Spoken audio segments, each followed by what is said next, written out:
விஜய் அவர்கள் வந்து மைக்கு வந்து ஒரு குறியீடாக பார்க்கப்பட்டது. தமிழக வெற்றி கழகத்தினர்கள் வாக்களிக்கவங்க நாம் தமிழருக்கு வாக்களிங்கன்னு சொன்னதுதான் அது. 10% கடந்து போவாங்க நாம் தமிழர், அதுவே மிகப்பெரிய வெற்றி. திராவிட கட்சிக்கு எதிராக வந்து பார்த்தீங்கன்னா மாற்றம் வந்து பார்த்தீங்கன்னா நாம் தமிழர் தலைமையில ஒரு அணி இருக்குன்றது தான் என்னுடைய பார்வை. இந்த ரெய்டா இருக்கட்டும் அல்லது வந்து இந்த சின்னம் வந்து கொள்ளையடிக்கப்பட்டதாக இருக்கட்டும், மற்ற எந்த விவகாரம் இருந்தாலும் இதுக்கு பின்னாடி அண்ணாமலையோட கீழ்த்தரமான அரசியல் இருக்குன்றதை நான் நேரடியாகவே நான் வந்து குற்றம் சாட்டுறேன்.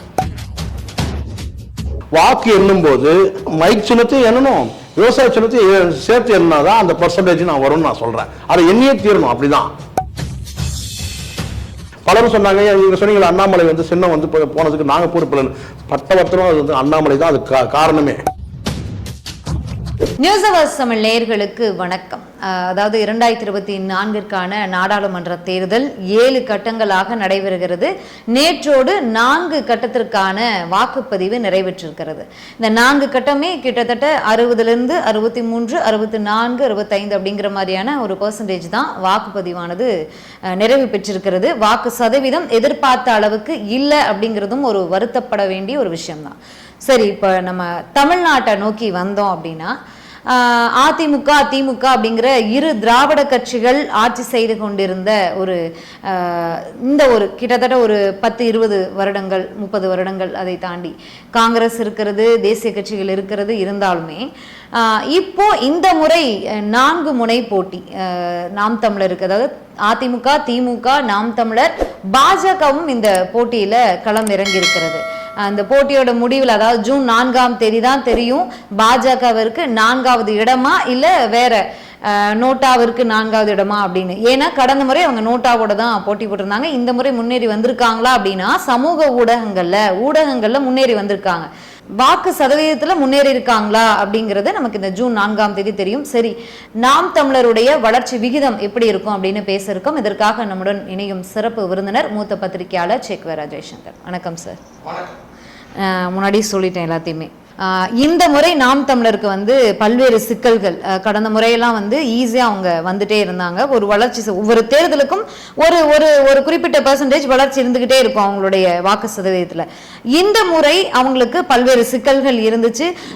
கரும்பு விவசாய சின்னத்தை பறிச்சாங்க. அப்புறம் அதுக்கு பிறகு சின்னம் இழுத்தடி கொடுக்கிறது வந்து இழுத்தடிக்கப்பட்டது, கேட்ட சின்னம் கொடுக்கப்படல, தேர்தல் நெருக்கத்துல சின்னத்தை கொடுத்தாங்க. அதையும் தாண்டி இந்த சின்னம் தொடர்பாக பல்வேறு விமர்சனங்கள். ஏன்னா பாஜக தான் சின்னத்தை பறிச்சிருச்சு, எங்களுடைய இடத்தை பிடிக்க பாக்குது, 3வது இடத்தை பிடிக்க போட்டி போடுறாங்க, நேரடியா போட்டி போடல அப்படின்ற ஒரு விமர்சனத்தை சீமான் அவர்கள் வச்சிருந்தாரு. அதே மாதிரி பதில் விமர்சனமா அண்ணாமலை அவர்கள் வந்து சின்னத்தையே காப்பாற்ற முடியல இவர் தலைவரா அப்படிங்கிற மாதிரி விமர்சனத்தை எல்லாம் வச்சிருந்தாரு. எல்லாத்தையுமே கடந்து கொடுத்த சின்னத்தையும் சீக்கிரமா முடிஞ்ச வரைக்கும் ரீச் பண்ணி இந்த தேர்தலை அவங்க சந்திச்சிருக்காங்க. வழக்கமா இருக்கிற மாதிரியான ஒரு ஹைப், ஒரு சதவீதத்துல ஒரு ஹைப் இந்த முறை கிடைக்குமா, இல்ல அதிக இரட்டிப்பு ஹைப் கிடைக்குமா, இல்ல கொஞ்சம் சுணக்கம் இருக்குமா வாக்கு சதவீதத்துல? நீங்க சொன்ன மாதிரி சின்னம் வந்து பறிக்கப்பட்டது ஒரு பின்னடைவு தான். ஆனால் அந்த பின்னடைவு வந்து விஜய் அவர்கள் வந்து மைக்கை வந்து ஒரு என்ன சொன்னா ஒரு குறிப்பிட்ட ஒரு மைக் அந்த காட்சியை வந்து ஒரு குறியீடாக பார்க்கப்பட்டது.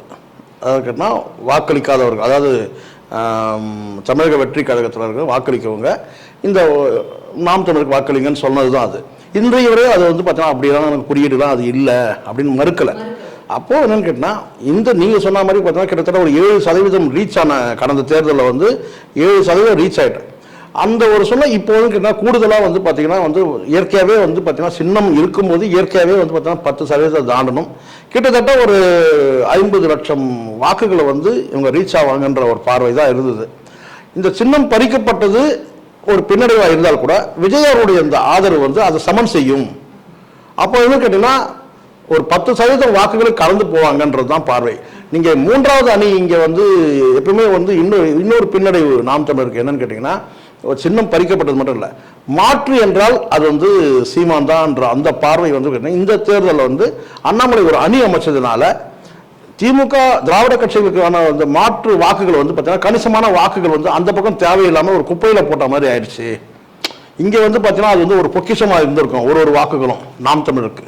ஆனால் அந்த வந்து இங்கே நாம் தமிழருக்கு வரக்கூடிய வாக்குகள் வந்து தேவையில்லாமல் வந்து பார்த்தீங்கன்னா அது வந்து சிதறி போச்சு. எதிர்ப்பு வாக்குகள், நான் சொன்ன திராவிட எதிர்ப்பு வாக்குகள், நாம் தமிழுக்கான வாக்குகள் வாங்க தான் போகிறாங்க. ஆனால் இந்த 3வது அன்னைக்கு அமைச்சருடைய விளைவு என்னன்னு கேட்டிங்கன்னா, திராவிட கட்சிகளோட அந்த மாற்று வாக்குகள் வந்து தேவையில்லாமல் வந்து 3வது அன்னைக்கும் சிதறி போயிடுச்சு. அப்போ இங்கே வந்து பார்த்தீங்கன்னா அந்த மாற்று வாக்குகள் சிதறும் போது இது ஒரு பின்னடைவாக தான் பார்க்கப்பட்டது. விஜய் அவர்கள் கொடுத்த அந்த மறைமுக ஆதரவு வந்து பார்த்தீங்கன்னா இதையெல்லாம் சமன் செய்யறதுக்கான வாய்ப்பு இருக்கு. 10% கடந்து போவாங்க நாம் தமிழர், அதுவே மிகப்பெரிய வெற்றி அப்படின்ற பார்வை தான் இருக்கு. இப்போ இதெல்லாம் வந்து பார்த்தீங்கன்னா ஒரு இது நல்லா தெரியும், ஒரு பாராளுமன்ற தேர்தலில் நம்ம வெற்றி பெற முடியாதுன்றது அவங்களுக்கு தெரியும். ஏன்னா தனித்து போட்டின்றதுல இலக்குல உறுதியாக இருக்கு நாம் தமிழர். இப்போ என்னன்னு கேட்டால் அடுத்த வந்து பார்த்தீங்கன்னா நம்ம இதெல்லாம் பேசிட்டு இருக்கும்போது ஒரு கட்சி வந்து பார்த்தீங்கன்னா வந்து இவ்வளோ ஃபார்வர்டாக இருக்குன்னு பார்த்துங்க. சட்டமன்ற தேர்தலுக்கு கிட்டத்தட்ட 150 வேட்பாளர்கள் தயார். இது வேற எந்த கட்சியும் இன்னும் நாடாளுமன்ற தேர்தல் ரிசல்ட்டே வரல.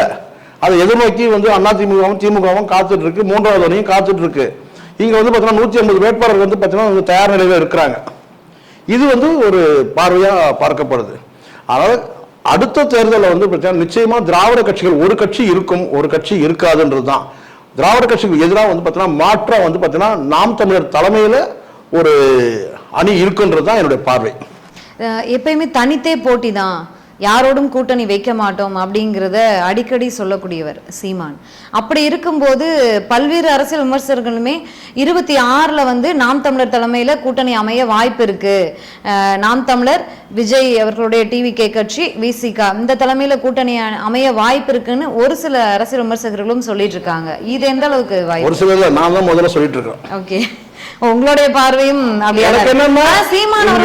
தனித்துதான் போட்டின்னு? இல்ல இல்ல, சீமான் மீண்டும் கூட சொல்ல, சீமான் வந்து தனித்து போட்டி. சீமான் தலைமையில அவர் நான் வந்து தலைமை ஏத்துக்கிட்டாங்கன்னா அங்க வந்து பாத்தீங்கன்னா அவர் தனித்து போட்டி நான் வந்து இல்ல தலைமையை ஏத்துக்க கூட நான் வந்து கூட்டணி கிடையாதுன்னா சொல்ல. அவர் தலைமையில கூட்டணினா அது வந்து அவர் ஏத்துப்பார் கண்டிப்பா. நாம் தமிழர் இப்ப தனித்து போட்டிடுது, எந்த அரசியல் கட்சியும் கூட்டணியில் இல்லை. நீங்க வந்து இன்னொரு கட்சி வந்து பார்த்தீங்கன்னா சீமான் தலைமையை ஏற்றுக்கிற மாதிரி இருந்தா, சீமான் முதலமைச்சர்ன்ற அந்த இலக்கை வந்து அவங்க ஏற்றுக்கிட்டாருன்னா கண்டிப்பா கூட்டணி இருக்கும். அதை கூட அவர் மறுக்க மாட்டார், எந்த அரசியல் கட்சி தலைவரும் மறுக்க மாட்டாங்க. தன் தலைமையில கூட்டணி வரணும்ன்றது அவருக்கு. நான் எந்த கட்சிக்கும் கூட்டணிக்கு போக மாட்டேன், என் தலைமையில வேணா கூட்டணி வரட்டும், அது இன்னைக்கு அவர் என்னைக்கே சொல்லிட்டாரு. நீங்கள் பேசும்போது சொல்லியிருந்தீங்க விஜய் அவர்களுடைய அந்த கோட் படத்துடைய சிங்கிள் ட்ராக் மியூசிக்கில் மைக்கை வச்சு அவர் பாட்டு போட்டிருந்தார். ஆனால் ஒரு தரப்பு சொல்கிறது என்ன அப்படின்னா, விஜய் அவர்கள் இந்த 24ல் போட்டியிடலை, 26ல் தான் நம்மளுடைய போட்டி அப்படின்னு அவர் சொல்லியிருக்காரு. யாருக்கும் ஆதரவும் இல்லைன்னு அவரோட அறிவிப்பில் தெளிவாகவே சொல்லிட்டார். அப்படி இருக்கும்போது விஜய் அவருடைய பாட்டை நாம் தமிழர் பயன்படுத்திக்கிறாங்க. அவர் விஜய் வந்து அவருடைய அரசியல் வாழ்க்கைக்காக அவருடைய அரசியல் என்ட்ரிக்காக போட்ட பாட்டை இவங்க யூஸ் பண்ணிக்கிறாங்க அப்படிங்கிற ஒரு பார்வை. அப்படி ஒரு பார்வை இருந்ததுனாக்கா அங்க இருந்து மறுப்பு வந்திருக்குமே. ஒரு அரசியலுக்கு ஆதரவா, ஒரு அரசியல் தேர்தலுக்கு ஆதரவான ஒரு நிலைப்பாடும் போது தேர்தல் நேரத்தில் அப்படி வந்து வரும்போது நிச்சயமா அப்படி உடன்பாடு இல்லைன்னு சொன்னா அவருடைய தொண்டர்களுக்கு வந்து பார்த்தீங்கன்னா சரியான வழிகாட்டுதல் பண்ணணும்ல அவரு. அப்போ வந்து பார்த்தீங்கன்னா அமைதியாக கடந்து போறாருன்னா இது திட்டமிட்ட செய்ததுதான் வந்து பார்வை, அரசியல் பார்வையாளருக்கு அப்படிதான் தெரியும். அப்படி இல்லைன்னா அவர் மறுப்பு தெரிவிச்சிருப்பார், இன்னைக்கு வரைக்கும் மறுப்பு தெரிவிக்கல. நீங்க சொல்ற மாதிரி இந்த கோ படத்துல அந்த மைக் வந்தது ஒரு ஆதரவு அவர் தெரிவிச்சிருந்தாலும் கூட அதனாலதான் ஓட் பர்சன்டேஜ் உயருமா? இவங்க வந்து கொடுத்த சின்னத்தை அவ்வளவு சீக்கிரமா கொண்டு போய் சேர்க்கலையா? நாம் தமிழர் மீது இவ்வளவு தாக்குதல் நடத்தப்படுகிறது. நாம் தமிழர் மீது, அதாவது விஜய் அவர்கள் அந்த சாங்ல யூஸ் பண்ணதான் அவங்களுக்கு ஒரு பெரிய ப்ரமோஷனா இருக்குமா? அவங்களுக்கு ஒரு அந்த ஓட் ஹைப்பை கொடுக்குமா? நாம் தமிழர் வந்து இந்த சின்னத்தை முறையா கொண்டு போய் சேர்க்கலையா? பிரச்சாரத்தை முன்னெடுக்கலையா? வேட்பாளர்கள் அந்த அளவுக்கு ஸ்ட்ராங்கா இறக்கலையா? அந்த மாதிரியான சொல்றது எதையுமே வந்து பார்த்தீங்கன்னா நீங்க சொல்றது எல்லாத்தையும் நீங்க வந்து பார்த்தீங்கன்னா நீங்க அனலைஸ் பண்ணி பாருங்க. இது எல்லாமே திட்டமிட்டு ஒரு குறிப்பிட்ட காலத்துக்குள்ள நடக்குது. இது என்ஐஏ ரெய்டா இருக்கட்டும், சின்னம் பறிக்கிறதா இருக்கட்டும், இது எல்லாமே தேர்தல் காலத்துக்கு முன்னதாக ஒரு 2 மாதம் கூட இல்லை, குறுகிய காலத்தில் நடக்குது. அப்போ இவங்க இலக்கு என்ன கேட்டால் இதுக்கு பின்னாடி எல்லாத்துக்குமே நான் நேரடியாகவே குற்றம் சாட்டுறேன், அண்ணாமலை தான் இது எல்லாமே பண்ணது. இந்த ரெய்டா இருக்கட்டும் அல்லது வந்து இந்த சின்னம் வந்து கொள்ளையடிக்கப்பட்டதாக இருக்கட்டும், மற்ற எந்த விவகாரம் இருந்தாலும் இதுக்கு பின்னாடி அண்ணாமலையோட கீழ்த்தரமான அரசியல் இருக்குன்றதை நான் நேரடியாகவே நான் வந்து குற்றம் சாட்டுறேன். சரிங்களா?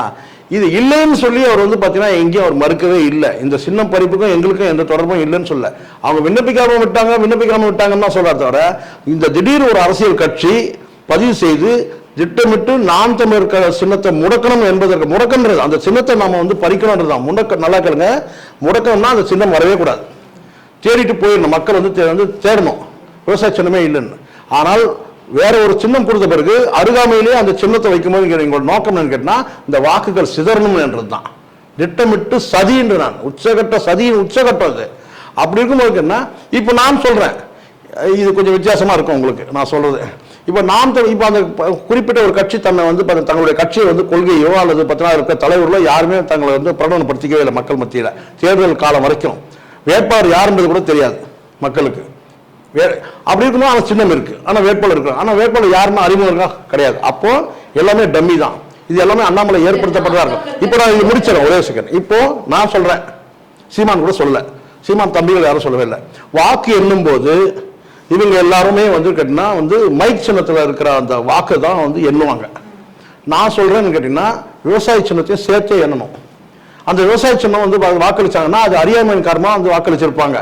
அது எந்த கட்சின்னு கூட தெரியாது. ஆனா சீமாவுடைய சின்னம் விவசாய சின்னம், சீமானின் சின்னம். அப்போ மைக் சின்னத்தையும் எண்ணணும், விவசாய சின்னத்தையும் சேர்த்து எண்ணாதான் அந்த பர்சன்டேஜ் நான் வரும்னு நான் சொல்றேன். அதை எண்ணியே தீரணும். அப்படிதான். ஏன்னா அந்த கட்சி வந்து பிரகடனப்படுத்திக்கவே இல்லை, வேட்பாளர் யாருன்றது தெரியப்படுத்தவே இல்லை. சின்னம் திடீர்னு வந்து 2 மாதம் இருக்கும்போது சின்னம் பறிக்கப்படுது. அப்ப என்ன 2 மாதம் கூட ஃபுல்லா இல்லை சின்னம் பறிக்க. அப்போ அந்த சின்னத்துல வாக்கையும் சேர்த்து என்னன்றான். குறுகிய காலத்துல ஒரு மைக் சின்னத்தை கொண்டு போய் சேர்க்க முடியா கூட விஜய் அவர்கள் வந்து பார்த்தீங்கன்னா மறைமுகமா உதவினார். அதை வந்து நம்ம வந்து ஏற்றுக்கிட்டு தான் ஆகணும். இது நீங்க இன்னொன்று சொன்னீங்க, வேட்பாளர்கள்லாம் வந்து டம்மியான வேட்பாளருக்கு வந்து இந்த நட்சத்திர வேட்பாளர் பிரபலம் இல்லாத வேட்பாளர் நீங்க சொல்லுங்க. ஆனால் இதுல வந்து பாத்தீங்கன்னா சரி நட்சத்திர வேட்பாளர்ன்றதோட சரி சொல்றேன். அப்புறம் இதை நீங்க கட் பண்ணி போங்க. வேட்பாளர்கள் வந்து பாத்தீங்கன்னா வந்து மற்ற கட்சிகள் வந்து நீங்க நட்சத்திர வேட்பாளர்கள் இருந்தாலும் கூட பாத்தீங்கன்னா இங்க வந்து நட்சத்திர வேட்பாளர்கள் எல்லாம் கடந்து இவங்க எல்லாருமே வந்து பட்டதாரிகள். வேற எந்த அரசியல் கட்சி இல்ல, நாம் தமிழர்லயுமே வீரப்பனாருடைய மகளாகட்டும் இல்ல ஜல்லிக்கட்டு ராஜேஷ் இந்த மாதிரி கொஞ்சம் நட்சத்திர வேட்பாளர்கள் இருக்காங்க. எல்லாரும் காளியம்மாள் இவங்க எல்லாமே மக்களிடையே ரொம்ப பிரபலமானவங்க தான். படித்தவர்கள், பட்டதாரிகள், மருத்துவர்களே கிட்டத்தட்ட 13 பேருக்கு மேல இருக்காங்க. அப்போ ஒரு ராணுவ கட்டுப்பாடோட ஒரு ஒழுக்கமான ஒரு கட்சியாக தான் இது வந்து செயல்பட்டு வந்துட்டு இருக்குது நாம் தமிழர். இது எதிர்காலத்தில் வந்து பார்த்தீங்கன்னா பெரிய அளவில் இப்போ அடுத்த தேர்தலில் வந்து பார்த்தீங்கன்னா இவங்களுடைய இலக்கு வந்து வேறு திசையில் இருக்கும். அதனால் எதுவுமே பின்னடைவு இல்லை. இவங்க பின்னடைவு எதெல்லாம் பின்னடைவுனாங்கன்னா இது மிகப்பெரிய ஒரு என்ன சொன்ன ஒரு துயரமான காலம்தான். சின்னம் பறிக்கப்பட்டு புதிய சின்னம் வழங்கப்பட்டு இதுக்கெல்லாம் மிகப்பெரிய தன்னம்பிக்கை வேணும் போராடுறதுக்கு. அந்த வகையில் வந்து பார்த்தீங்கன்னா சீமான் அவருடைய அந்த நாம் தமிழர் கட்சியோட நிர்வாகிகள் எல்லாருமே வந்து பார்த்தீங்கன்னா வந்து சோர்ந்து போகாமல் களத்தில் நின்று போராடினாங்க. இந்த போராட்டம் எப்படி ஒப்பீடுன்னு சொல்லி பார்த்தீங்கன்னா கிட்டத்தட்ட எப்படி வந்து முள்ளிவாய்க்காலில் வந்து பார்த்தீங்கன்னா வந்து மிகப்பெரிய இராணுவ தாக்குதலில் எப்படி வந்து அந்த மக்கள் வந்து போராடினாங்களோ அந்த மாதிரி தான் போராடின மாதிரி தான் நான் நினைக்கிறேன். ஏன்னு கேட்டிங்கன்னா ஒரு இக்கட்டான நெருக்கடியான நிலை. பலர் கிண்டல் கேலி இதே சவுக்கு சங்கர்லாம் கேலி கிண்டல் பண்ணதெல்லாம் நீங்கள் பார்த்துருப்பீங்க. பலரும் சொன்னாங்க, நீங்கள் சொன்னீங்களா அண்ணாமலை வந்து சின்னம் வந்து போனதுக்கு நாங்கள் பொறுப்பில்லைன்னு. பட்டவர்த்தனம் அது வந்து அண்ணாமலை தான் அதுக்கு காரணமே. நான் சொல்கிறேன், நீங்கள் வந்து இப்போ நீங்கள் நம்ம சந்திப்போம். அண்ணாமலை வந்து பார்த்தீங்கன்னா நேரடியாக சொல்லணும், இந்த மாதிரி எங்களுக்கு இந்த சின்னம் பறிப்புக்கு சம்மந்தம் கிடையாது, இது எப்படி அந்த கட்சியோட வந்து எப்படி உழைச்சி அந்த கட்சியோட பின்புலம் என்ன, அந்த கட்சி வந்து அந்த பாரதிய ஐக்கிய பிரஜா பார்ட்டின்ற பாரதிய பிரஜா ஐக்கிய பார்ட்டி அந்த பார்ட்டி வந்து யார் தலைவர், அவங்க பின்னணி என்னன்னு பார்த்தீங்கன்னா எல்லாம் கர்நாடகா. ஸோ கர்நாடகாவுக்கு இவருக்கு என்ன தொடர்பு, கர்நாடகாவுக்கு அண்ணாமலைக்கும் என்ன தொடர்புன்னு எல்லாருக்கும் தெரியும். ஸோ அதோட கிராஸ் ரூட் எங்கன்னு கேட்டீங்கன்னா கர்நாடகா. சரி, அதையும் தாண்டி நாம் தமிழர்ல இருக்கக்கூடிய நிர்வாகிகள், முன்னாள் நிர்வாகிகள், நாம் தமிழர்ல இருந்து வெளியேறினவங்க கிட்ட எல்லாம் இந்த கட்சியை சேர்ந்தவர்கள் கால் பண்ணி எங்க கட்சியினுடைய வேட்பாளரா நீங்க வந்துடுறீங்களா அப்படின்னு பேரம் பேசினதெல்லாம் வெளியில வந்துச்சு. புரியுதுங்களா? அங்க அப்படி யாரும் போயிருக்க மாட்டாங்க, யாரும் போகல. நாம் தமிழர் கட்சி இருந்து விலகினவங்க எல்லாருமே கேட்டீங்கன்னா சீமானுக்கு எதிராக செயல்பட்டாங்கன்றதுக்கு அன்றைக்கி யாரும் கிடையாது. 2 பேர் வந்து வெளியேறி இருக்கிறாங்க, திராவிட கட்சிகள் இருக்கிறாங்க, கல்யாண சுந்தரமும் சரி, ராஜீவ்காந்தி. ஆனால் அவர்கள் கூட வந்து பார்த்தீங்கன்னா சீமானை வந்து விமர்சிக்கிறத வந்து தவிர்ப்பாங்க. சீமான் அண்ணான்ற ஒரு உரிமையை தான் இப்பவும் பேசுவாங்க. இதே நாம் தமிழ் வெளியேறின பலரும் வந்து பார்த்தீங்கன்னா வெளியேற்றப்பட்டோர் வந்து என்ன சொல்கிறது பாசறையினே வச்சுருக்கிறாங்க. நாம் தமிழர் கட்சியோட ஒரு வெளியேற்றப்பட்டோர் பாசறை இது மாதிரி எங்கேயுமே எந்த கட்சியிலும் கிடையாது. அதனால் என்னங்கன்னா இது எந்த வகையிலும் வந்து பார்த்தீங்கன்னா துரோகிகள் வந்து யாரும் இருக்கிற மாதிரி எனக்கு தெரியல. ஒருத்தர் 2 பேர் வந்து இப்போ ஊடகத்தில் நின்று பேசிகிட்டு இருக்கிறாங்க, அவங்க சாயம் வெளுக்க ஆரம்பிச்சிருக்கு. அது பொறுத்து இருந்து நம்ம பார்ப்போம்.